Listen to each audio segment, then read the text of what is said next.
नमस्कार, शब्दसाची विंध्य के इस समाचार बुलेटिन में आपका स्वागत है और मैं हूं आपके साथ प्राची अंबर। शुरुआत करते हैं हेडलाइन से। रीवा पुणे सुपरफास्ट ट्रेन का हुआ शुभारंभ, विंध्य क्षेत्र के लिए बड़ी उपलब्धि। एसजीएमएस रीवा में सिटी स्कैन मशीन शुरू, उप मुख्यमंत्री ने दी एक और सौगात। रीवा में निकली भव्य कांवड़ यात्रा, उप मुख्यमंत्री ने की शुरुआत। शहडोल आरटीओ कार्यालय में फर्जीवाड़ा, रीवा के 2 कर्मचारी गिरफ्तार। रीवा में यादों का कारवा में रफी साहब और किशोर दा को दी गई संगीतमय श्रद्धांजलि। रीवा में बारिश के दौरान पेड़ गिरने से टूटा पोल, विद्युत आपूर्ति बाधित। रीवा में सर्पदंश से 2 की मौत, अंधविश्वास में जिंदा होने की उम्मीद में घंटों रुका रहा पोस्टमार्टम। रीवा में स्कूटी से 8 बोरी नशीली कप सिरप बरामद, कार्रवाई पर सवाल। मऊगंज में उपचार के अभाव में टीबी मरीज की मौत, चिकित्सक ने देखा तक नहीं। सतना के आकाश द्विवेदी की पर्शियन गल्फ से सुरक्षित वापसी। रीवा शहर की सड़कों पर जाम, यातायात व्यवस्था पर उठे सवाल। रीवा में तेज रफ्तार ट्रक बोलेरो पर पलटा, 2 घायल। एमपी के 9 जिलों में भारी बारिश का अलर्ट। जादू देखा है, हम दिखाते हैं। आप सोचिए, हम बनाते हैं। अपने घर या ऑफिस को सजाएं मनपसंद डिजाइन के कस्टमाइज वॉलपेपर्स, ब्लाइंड्स, पेंटिंग्स और लेजर कटिंग से बनी आकर्षक चीजों से। आज ही कॉल कीजिए 7611125428, क्योंकि आपकी कल्पनाओं को पंख देना भी जरूरी है।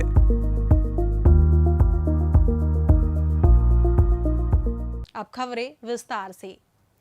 लंबे इंतजार के बाद रीवा पुणे सुपरफास्ट ट्रेन का संचालन रविवार 3 अगस्त को शुरू हो गया। यह ट्रेन विंध्य क्षेत्र के लिए एक महत्वपूर्ण उपलब्धि है। मध्य प्रदेश के मुख्यमंत्री डॉक्टर मोहन यादव ने वर्चुअली ट्रेन को हरी झंडी दिखाकर रवाना किया। उद्घाटन समारोह रीवा रेलवे स्टेशन पर धूमधाम से आयोजित हुआ, जहां उप मुख्यमंत्री ने राजेंद्र शुक्ला और सांसद जनार्दन मिश्रा ने ट्रेन को रवाना किया। इस अवसर पर बड़ी संख्या में लोग मौजूद रहे। यह ट्रेन प्रत्येक बुधवार को सुबह 6:45 से रीवा से रवाना होगी और अगले दिन सुबह 9:45 में पुणे पहुंचेगी। वहीं प्रत्येक गुरुवार को दोपहर 3:15 पे पुणे से चलेगी और अगले दिन शाम 5:30 बजे रीवा पहुंचेगी। रेल मंत्री अश्विनी वैष्णव ने मई 2025 में इस ट्रेन की घोषणा की थी और जून में इसकी समय सारणी जारी की गई थी। तभी से क्षेत्रवासियों को इसके संचालन का बेसब्री से इंतजार था। यह ट्रेन रीवा और पुणे के बीच यात्रा को सुगम बनाएगी, जिससे व्यापार, शिक्षा और पर्यटन को बढ़ावा मिलेगा। स्थानीय लोगों ने इस पहल के लिए केंद्र और राज्य सरकार का आभार व्यक्त किया है। रीवा से पुणे के लिए ट्रेन चलना बड़ी सौगात है, क्योंकि हम सब जानते हैं कि हमारे रीवा विंध्य क्षेत्र के बहुत से बच्चे वहाँ पढ़ाई करने जाते हैं। वहाँ इंडस्ट्री है, तो व्यापारियों का वहाँ पर आना जाना लगातार रहता है। इससे एक डिमांड थी कि रीवा से पुणे एक ट्रेन चलनी चाहिए, जैसे रीवा से राजकोट एक ट्रेन चलती है, पुणे भी चलनी चाहिए।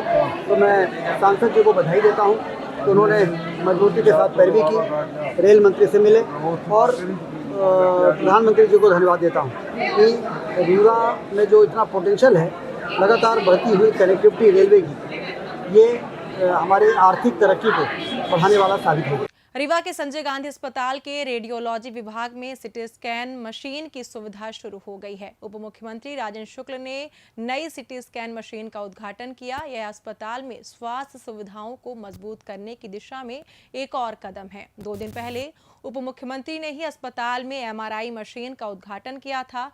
8 से 10 करोड़ की सिटी स्कैन और 15 करोड़ की एमआरआई मशीन से मरीजों को बेहतर इलाज मिलेगा। इस दौरान राजेंद्र शुक्ल ने अस्पताल अधीक्षक और डीन को सफाई व्यवस्था दुरुस्त रखने के सख्त निर्देश दिए हैं। दरअसल हाल ही में उन्हें अस्पताल के बाथरूम में गंदगी से संबंधित एक फोटो प्राप्त हुई थी, जिसके बाद उन्होंने यह निर्देश जारी किया है। आज अस्पताल में केनन की अत्याधुनिक मशीन का माननीय उप मुख्यमंत्री जी के द्वारा लोकार्पण किया गया। यह अत्याधुनिक सीटी मशीन है और लगभग इसकी 8 करोड़ रुपए की इसकी कीमत है और ये जापान से आयातित है और इसके द्वारा बहुत सारे जटिल केसेस और जो केसेस अल्ट्रासाउंड में एक्सरे में नहीं दिख पाते हैं, और उन रोगों का निदान और उपचार संभव हो सकेगा। इसके पहले भी सिटी स्कैन मशीन थी जो पीपी मॉडल पे थी शायद? हाँ, इसके पहले पीपीपी मोड पे हमारे संजय गांधी अस्पताल में मशीन संचालित हो रही है और एक मशीन हमारे सुपर स्पेशलिटी में भी सीटी मशीन लगी हुई है। तो इस हिसाब से यह तीसरी मशीन होगी। लेकिन इस मशीन में खासियत ये है कि अत्याधुनिक सॉफ्टवेयर से लैस है और ये इम्पोर्टेड मशीन है और निश्चित रूप से हमारे पीजी स्टूडेंट्स को और हमारे संजय गांधी अस्पताल के विभिन्न विधा के विशेषज्ञों को इससे फ़ायदा होगा। इलाज के लिए मतलब निःशुल्क रहेगा, कितना शुल्क निर्धारित है इसका अब कार्यकारिणी में शुल्क स्वीकृत हुआ है और उस हिसाब से इसमें चार्ज लिया जाएगा। आयुष्मान के मरीजों को फ्री में ये सुविधा रहेगी और जो बाकी APL के मरीज हैं उनसे शुल्क लिया जाएगा, जो कि काफ़ी कम शुल्क है। जो हमारे प्राइवेट में जो मशीनें संचालित हैं, यहाँ पे 1-2 मशीनें, उनसे काफ़ी कम है। रीवा में सावन के पवित्र महीने में रीवा शहर में पहली कावड़ यात्रा का आयोजन किया गया। उप मुख्यमंत्री राजेंद्र शुक्ल ने बाबा घाट घोघर से इस यात्रा को रवाना किया। इस दौरान वे स्वयं कावड़ लेकर बाबा घाट के जयस्तंभ चौक तक गए। कावड़ यात्रा बैजू धर्मशाला होते हुए प्राचीन पंचमठा मंदिर पहुंची, जहां भक्तों ने भगवान शिव पर जल चढ़ाया। उप मुख्यमंत्री ने भी पंचमठा मंदिर में भगवान शिव को जल अर्पित किया। यात्रा में भगवान शिव और उनके गढ़ों के वेश में सजीव झांकियां आकर्षण का केंद्र रहीं। शहरवासियों ने उत्साहपूर्वक इस आयोजन में भाग लिया। महाकाल ग्रुप के आधा दर्जन से अधिक भक्त बाबा बैद्यनाथ में गंगा जल चढ़ाकर लौटे और इस यात्रा में शामिल हुए। हम लोग एक समिति है, विद्या देवी समिति के नाम से है, जिसका आयोजन किया जा रहा है, जिसके अध्यक्ष सतीश सोनी जी है। तो ये अभी इस साल से स्टार्ट किया है हम लोगों ने। जी पहले जी कावड़ का भंडारा का उद्देश्य हो गया, बस अपने धर्म को बढ़ाने का उद्देश्य। और ये बहुत अच्छा, माने पहली बार हो रहा है, आगे चल के और बेहद हो। शहडोल के क्षेत्रीय परिवहन कार्यालय में फर्जीवाड़े का सनसनीखेज मामला सामने आया है। 15 साल से अधिक पुरानी एक कबाड़ बस को फर्जी दस्तावेजों के सहारे नया नंबर और वैध पंजीयन दे दिया गया। जांच में पता चला कि बस के चेचिस नंबर में छेड़छाड़ कर हथौड़े से नया नंबर पंच किया गया था। शहडोल पुलिस ने रांची RTO से NOC की पुष्टि कराई तो खुलासा हुआ कि उक्त नंबर झारखंड की किसी बस का नहीं बल्कि एक मारुति वैगनार का है। इस फर्जी NOC के आधार पर पुरानी बस को नया पंजीयन देने के मामले में रीवा RTO के कर्मचारी अनिल खरे और MP सिंह बघेल को गिरफ्तार कर लिया गया है। हालांकि इस घोटाले का मास्टरमाइंड पुष्पेंद्र मिश्रा अभी भी फरार है, जिसकी तलाश जारी है।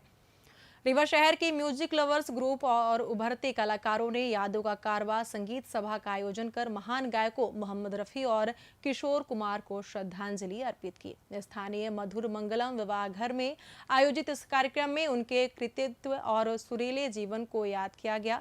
आयोजन के संयोजक नीरज तिवारी थे, जबकि अमित द्विवेदी, सीमा सोनी और तारिक कुरैशी ने विशेष सहयोग प्रदान किया। शहर के विभिन्न कलाकारों ने अपनी भावपूर्ण प्रस्तुतियों से रफी साहब और किशोरदा को सदाबहार गीतों को जीवंत कर श्रद्धांजलि दी। कार्यक्रम का संचालन रश्मि द्विवेदी और नीलेश तिवारी ने किया। रीवा में पिछले 2 दिनों से लगातार हो रही बारिश के कारण जनजीवन प्रभावित हुआ है। कई स्थानों पर पेड़ गिरने और बिजली पोल टूटने की घटनाएं सामने आई हैं। जिला मुख्यालय से डिहिया शिवपुरवा मार्ग पर शनिवार रात एक पेड़ गिरने से 11 kV की विद्युत लाइन टूटकर सड़क पर आ गई, जिससे डिहिया और आसपास के क्षेत्रों में बिजली आपूर्ति ठप हो गई। रविवार सुबह ग्रामीणों ने मिलकर सड़क से पेड़ हटाया, जिसके बाद यातायात बहाल हो सका। दोपहर में विद्युत विभाग ने पोल और लाइन की मरम्मत कर बिजली आपूर्ति शुरू की। अन्य क्षेत्रों में भी बारिश के कारण बिजली बाधित रही, जिसे ठीक करने में विद्युत विभाग की टीमें जुटी रहीं। रीवा में बारिश के मौसम में सर्पदंश की घटनाएं बढ़ने के बीच संजय गांधी अस्पताल में रविवार को सर्पदंश से 2 लोगों की मौत हो गई। एक मामले में अंधविश्वास के चलते मृत महिला के परिजन जिंदा होने की उम्मीद में घंटों पोस्टमार्टम रोक कर बैठे रहे। सीधी के गोपाल नगर निवासी सोनू वर्मा को शनिवार रात सोते समय सांप ने काट लिया। उन्हें संजय गांधी अस्पताल लाया गया, जहां रविवार सुबह 9 बजे चिकित्सकों ने मृत घोषित कर दिया।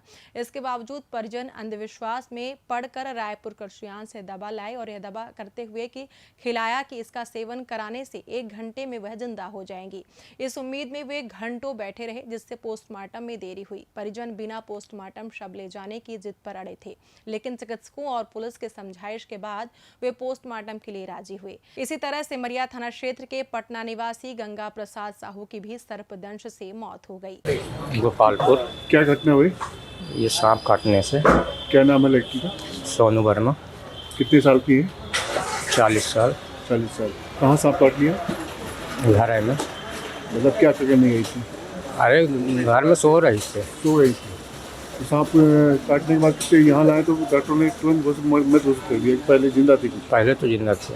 अभी हाँ। कितने बजे खत्म हो गई? करीब 9 बजे करीब।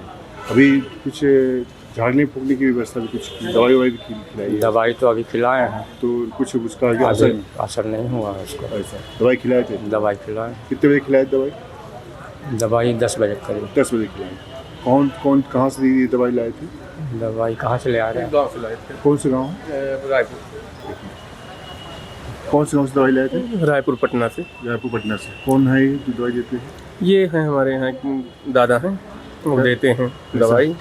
उनका क्या दावा है कि मतलब? ये है कि अगर इंसान को सांप काटा तो 1 घंटे के अंदर अगर उस दवा को दी जाए तो उससे ये है कि बचा जा सकता है। ऐसा? सांप का जो जहर है हाँ। वो शरीर में मतलब कि अगर फैला तो उसको वो कर ले। तो खत्म होने के बाद कि खत्म होने के पहले? नहीं, खत्म होने के बाद तो अभी दिए हैं 12 बजे। तो ये रहता है कि भगवान का अगर वो है तो थोड़ा सा भी वो हो अगर तो दवा का असर कितने टाइम में, मतलब उन्होंने बताया था कि खत्म होने के बाद भी दिया जा सकता है क्या? खत्म होने का मतलब कि 1 आध घंटा जैसे है, लेकिन काफ़ी टाइम हो चुका था क्योंकि ये 4 बजे की बात है। खत्म गांव से लेके आए यहाँ 9 बजे यहाँ पहुँचे, रास्ते में वो खत्म हो चुकी थी। ऐसा? हाँ। इसके बाद दवाई दी? फिर वो तो दवाई 12 बजे गए हैं, तो ये हुआ कि शायद हो सकता है 24 घंटे का वो रहता है कुछ ऐसा, तो दिए लेकिन कुछ असर नहीं। रीवा में कोतवाली पुलिस ने एक एक्टिवा स्कूटी से 8 बोरियों में 600 शीशियां नशीली कफ सिरप बरामद करने का दावा किया, लेकिन आरोपी फरार है। पुलिस ने अखाड़ घाट क्षेत्र में कार्रवाई की बात कही, जबकि वीडियो में बरामदगी पटपर घाट की दिखी, जिससे पारदर्शिता पर सवाल उठे। एक्टिवा में इतनी बोरियां रखने की बात भी संदिग्ध है। उधर रायपुर करचलियान में एक कार से 2 बोरियों में 300 शीशियां बरामद हुई हैं। पुलिस सीसीटीवी और मुखबिरों के जरिए फरार आरोपी की तलाश में जुटी हुई है। मऊगंज में रविवार सुबह टीबी मरीज अशोक सिंह की मौत हो गई। परिजनों ने स्वास्थ्य विभाग पर लापरवाही का आरोप लगाया है। बताया गया कि शनिवार को अशोक की हालत बिगड़ने पर 108 एम्बुलेंस को कॉल किया गया, लेकिन 4 घंटे देरी की सूचना मिली। ग्रामीणों ने बारिश में उन्हें खटिया पर सड़क तक पहुंचाया और मनीष मिश्रा ने अपने निजी वाहन से मऊगंज अस्पताल ले गए। परिजनों का आरोप है कि डॉक्टर पंकज पांडे ने पर्ची फेंक दी और बिना उपचार या रेफर किए हनुमाना जाने को कहा। बीएमओ डॉक्टर प्रद्युम्न शुक्ला ने माना कि मरीज को भर्ती या रेफर करना चाहिए था। उन्होंने इस मामले में जांच के आदेश दिए हैं। 108 एम्बुलेंस सेवा के भोपाल से संचालन के कारण स्थानीय हस्तक्षेप नहीं हो सका। इस घटना ने क्षेत्र में स्वास्थ्य सुविधाओं की कमी को उजागर किया है। रोड तक 2 किलोमीटर खटिया में पन्नी उड़ाकर पानी बरसता था। वो का एम्बुलेंस को फोन लगा तो हमने वो कहा 11 बजे आएगी। तो हमने नारायण मिश्रा की गाड़ी किया, वहाँ मऊगंज ले गई।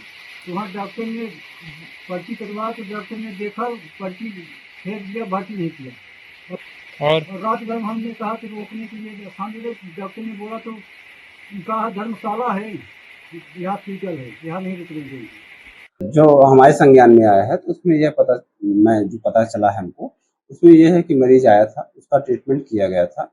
वो टीबी का पेशेंट था, उसका क्योंकि टीबी का ट्रीटमेंट किया गया। देन ये बोला टीबी का ट्रीटमेंट, क्योंकि वो हनुमाना ब्लॉक का था, तो उसकी जो दवाइयाँ हैं वो सीएससी हनुमाना से ही वहाँ पे वो होती, वहीं उनका रजिस्ट्रेशन होता है और दवाइयाँ आशा के माध्यम से उनको घर पहुँच सेवाएं दी जाती है। और उस प्राइमरी ट्रीटमेंट होना चाहिए।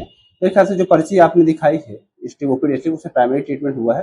फिर भी मैं उसको दिखवाता हूँ कि क्या उसको एडमिट करने की स्थिति में था तो उसे एडमिट क्यों नहीं किया गया।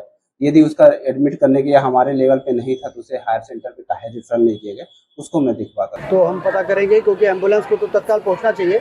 यदि क्या परिस्थितियां हैं उनको आप संज्ञान में ये विषय हमारे अभी ला रहे हैं, मैं पता करता हूँ। रीवा मनगवा हाईवे पर जूला मोड़ के पास एक भीषण सड़क हादसा हुआ, जिसमें गोभी से लदा एक तेज रफ्तार ट्रक अनियंत्रित होकर पलट गया और डिवाइडर पार कर रीवा की ओर आ रही बोलेरो पर जा गिरा। इस हादसे में 2 लोगों को चोटें आई हैं, जबकि बोलेरो में सवार 4 से 5 लोग सुरक्षित बच गए। प्रत्यक्षदर्शियों के अनुसार ट्रक रीवा से मनगवा की ओर जा रहा था। जूला मोड़ पर अचानक उसका नियंत्रण खो गया। ट्रक डिवाइडर पार कर बोलेरो के बोनट पर गिरा। गनीमत रही कि ट्रक बोलेरो की छत पर नहीं गिरा, वरना बड़ा हादसा हो सकता था। घायलों को तत्काल उपचार के लिए अस्पताल पहुंचाया गया। पुलिस ने मामले की जांच शुरू कर दी है। रविवार को रीवा शहर के विभिन्न सड़कों पर कावड़ यात्रा के कारण जाम की स्थिति बनी रही। इस दौरान बस स्टैंड से लेकर छोटी पुल तक यातायात ठप होने से लोग परेशान रहे और यातायात व्यवस्था को कोसते नजर आए। कांवड़ यात्रा के लिए पुलिस ने कई मार्गों पर यातायात रोक दिया, जिससे जाम की समस्या बढ़ गई। शहर में वाहनों की बढ़ती संख्या और पार्किंग की कमी भी जाम का प्रमुख कारण बनी। स्थानीय लोगों ने प्रशासन से यातायात प्रबंधन और पार्किंग व्यवस्था को बेहतर करने की मांग की, ताकि ऐसी समस्याओं से बचा जा सके। ईरान इजराइल युद्ध के दौरान पर्शियन गल्फ में 2 महीने तक फंसे सतना के आकाश द्विवेदी शनिवार 2 अगस्त को सुरक्षित पहुंचे। सतना कलेक्टर डॉक्टर सतीश कुमार की पहल और भारतीय दूतावास की मदद से उनकी स्वदेश वापसी संभव हुई। आकाश 17 मार्च 2025 को एक ईरानी मालवाहक जहाज पर नौकरी के लिए गए हुए थे, लेकिन युद्ध के कारण जहाज पर्शियन गल्फ में फंस गया। पासपोर्ट और वीजा कंपनी के पास होने से वे फंसे रहे। कलेक्टर के प्रयासों से 31 जुलाई को आकाश सिराज से मुंबई पहुंचे और परिवार के साथ सतना लौटे। उन्होंने मुख्यमंत्री डॉक्टर मोहन यादव और कलेक्टर का आभार व्यक्त किया है। मौसम की बात करें तो मध्य प्रदेश में बारिश का स्ट्रॉन्ग सिस्टम न होने के बावजूद उत्तर प्रदेश में यमुना का जलस्तर बढ़ने से चित्रकूट की मंदाकिनी नदी उफान पर है। रामघाट पर मंदिर में पानी घुस गया और 100 से ज्यादा दुकानों में जल भराव हुआ। प्रशासन ने नदी किनारे की दुकानें खाली करने के निर्देश दिए हैं। अगले 24 घंटे में ग्वालियर, चंबल और सागर संभाग के 9 जिलों ग्वालियर, श्योपुर, मुरैना, भिंड, शिवपुरी, दतिया, निवाड़ी, टीकमगढ़, छतरपुर में भारी बारिश का अलर्ट है। वहीं रीवा की बात करें तो यहां शनिवार शाम से बारिश का दौर जारी है। अब जान लेते हैं रीवा शहर में कल होने वाले कार्यक्रम के बारे में। कलेक्टर प्रतिभा पाल की अध्यक्षता में 4 अगस्त को स्वतंत्रता दिवस आयोजन संबंधी बैठक आयोजित की गई है। रीवा में 4 अगस्त को पद्मधर कॉलोनी मोड़ ढेकहा रीवा स्थित कनौडिया फॉर्म पर भंडारा एवं भजन कार्यक्रम का आयोजन किया गया है। इसी के साथ ही समाचार बुलेटिन समाप्त हुआ। कल फिर मिलेंगे नई खबरों के साथ। जुड़े रहिए शब्द साची विंध्य से और विंध्य से जुड़ी तमाम खबरों के लिए हमारे चैनल को सब्सक्राइब कर दें। अपने आसपास की खबरें हम तक पहुंचाने के लिए स्क्रीन पर दिए गए नंबर पर आप संपर्क कर सकते हैं। धन्यवाद।